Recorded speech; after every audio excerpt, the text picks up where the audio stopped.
What's up, music lovers? Thanks for clicking on my channel. Yngwie Malmsteen is a neoclassical shred guitar god, so I figured now would be a good time to talk about his 10 best songs. Or at least his 10 best songs in my opinion, and for this list I'm sticking just to his instrumental songs. And before we get into it, if you like hard rock, heavy metal, progressive rock, music in general, please subscribe to the channel, hit the like button, all of that YouTube stuff. Now with that self-promotion out of the way, let's just get into it and start talking about some Yngwie Malmsteen. Coming in at number 10 is his Trilogy Suite Opus 5 from his album Trilogy.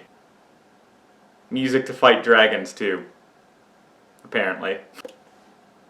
That album cover, man. The bass in the song is absolutely insane. While Yngwie Malmsteen is just shredding his ass off, you have the bass playing counter melodies and playing contrary motion and doing some really insane, impressive stuff. Plus the song has a nice, softer acoustic middle section before going into the slower but groovier outro section and then just slamming back into the fast intro again. I mean, what's not to love? Coming at number 9 is Little Savage from Rising Force. Barry Barlow played drums on this first album, and I think he's an unsung hero. His drumming, especially on songs like Little Savage, is the glue that holds it together and really makes it work. All the starts and stops throughout the song are really held together by the drums, and Jen Johansson gets to show off a lot on this song. Around 2 minutes and 30 seconds in, he gets one of his coolest keyboard solos. Speaking about the keyboards, at around 4 minutes and 8 seconds in for the outro, Jen Johansson comes up with an amazing keyboard riff to kind of fade the song out. And Little Savage is one of the very few songs from Yngwie's career where it feels like a band effort. The drums, the keyboards, the guitar, they all get to shine in this song, and I think that's what makes it stand out. Coming in at number 8 is Krakatoa from Odyssey. Those guitar stabs at the beginning of the song really grab your attention and announce themselves. Bam bam bam bam bam bam bam bam bam.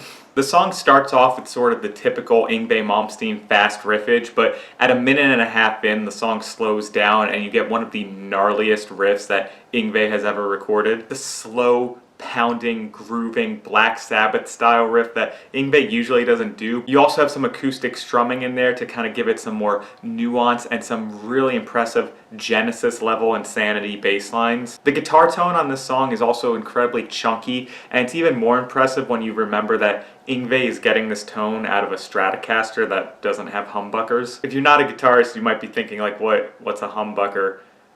But then again, if you're not a guitar nerd, why are you watching a top 10 video talking about Yngwie Malmsteen?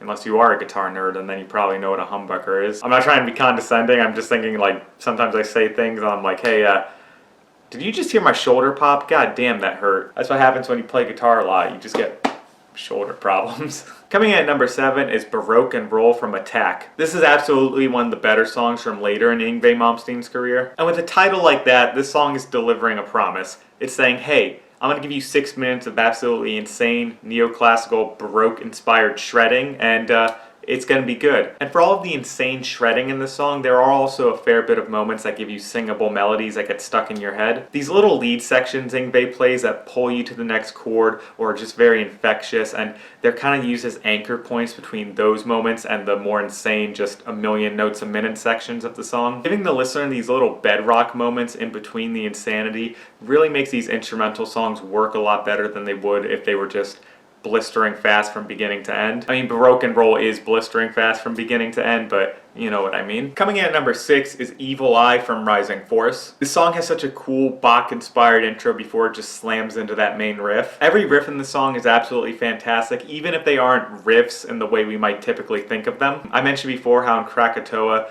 Yngwie was doing something that he usually doesn't do, just kind of droning on power chords. And with Evil Eye, they are riffs, but they're really more lead lines that imply chords underneath, which is sort of Yngwie Malmsteen's entire thing, you know, with being a neoclassical guitarist, being heavily inspired by Baroque music. He's always just sort of implying chords. Very rarely is he playing just a big power chord or something like that. It's usually notes from one, and then you kind of hear the rest of the chord just because of what the implication is. And I think that Evil Eye is a prime example of that kind of writing being done at its best. Every second of Evil Eye is just perfect. By the way, I just want to take a minute to let you know that I do have an instrumental song out called Waking Giant. If you're interested to hear it, there's a link down below. I'm no Yngwie Malmsteen, but if you do like his music, you will probably like that song as well. This is a really small channel. I'm just starting out with trying to pursue music professionally, and so if you want to go check it out, I'd really greatly appreciate it. It's down below if you want to. Thanks. And coming in at number 5 is Arpeggios from Hell from War to End All Wars. I know Arpeggios from Hell isn't its name.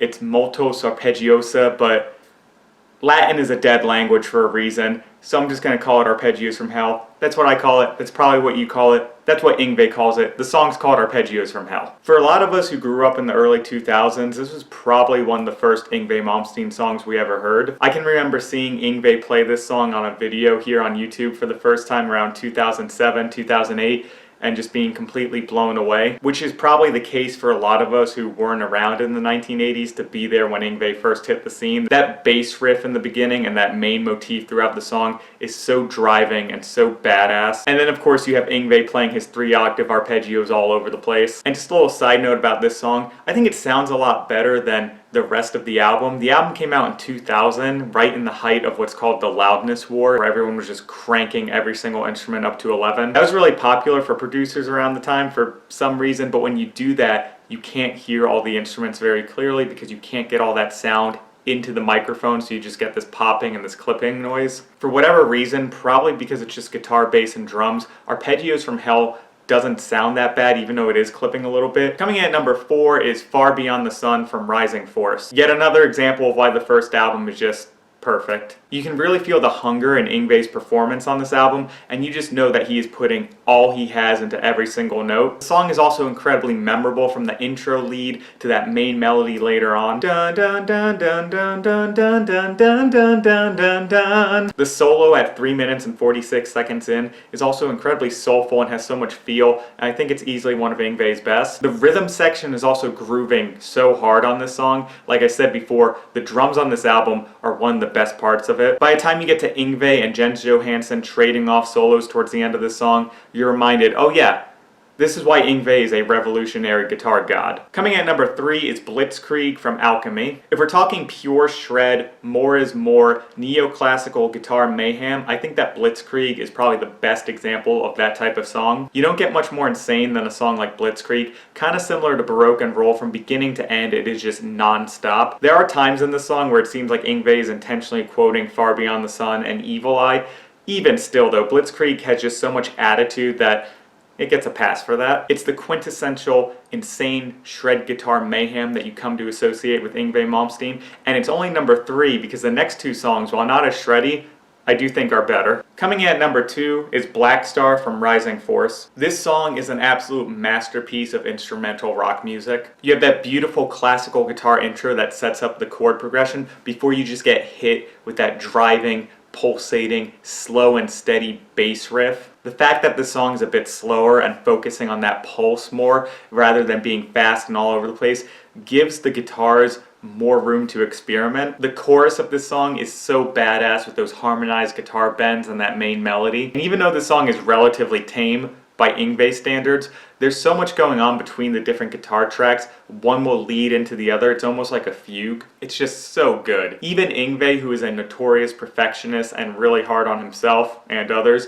has said that this is one of his best songs, so that's got to count for something. But there is one more instrumental Yngwie Malmsteen song that I think is even better. Coming in at number 1 is Icarus Dream Suite Opus 4 from Rising Force. This is one of Yngwie's most laid-back songs, but it's still an easy choice for number 1 for me because it is just so unbelievably beautiful. The song quotes directly from classical music much more than a lot of Yngwie's other songs, and this feels like the closest Yngwie Malmsteen has ever come to composing orchestral music, but with rock instruments. The song has so many layers to it, and when it finally gets to the end, to those soaring melodies, it feels so earned. There's so many incredible moments of both acoustic and electric guitar playing. I think the guitar solo in the song might be Yngwie's best and most beautiful. Besides, towards the end of it, you get this completely out of nowhere key change and feel change that just catches you off guard in the best possible way. And while this is far from the most more is more type of song, I do think it is Yngwie's best. So there you go, the top 10 greatest instrumental Yngwie Malmsteen songs,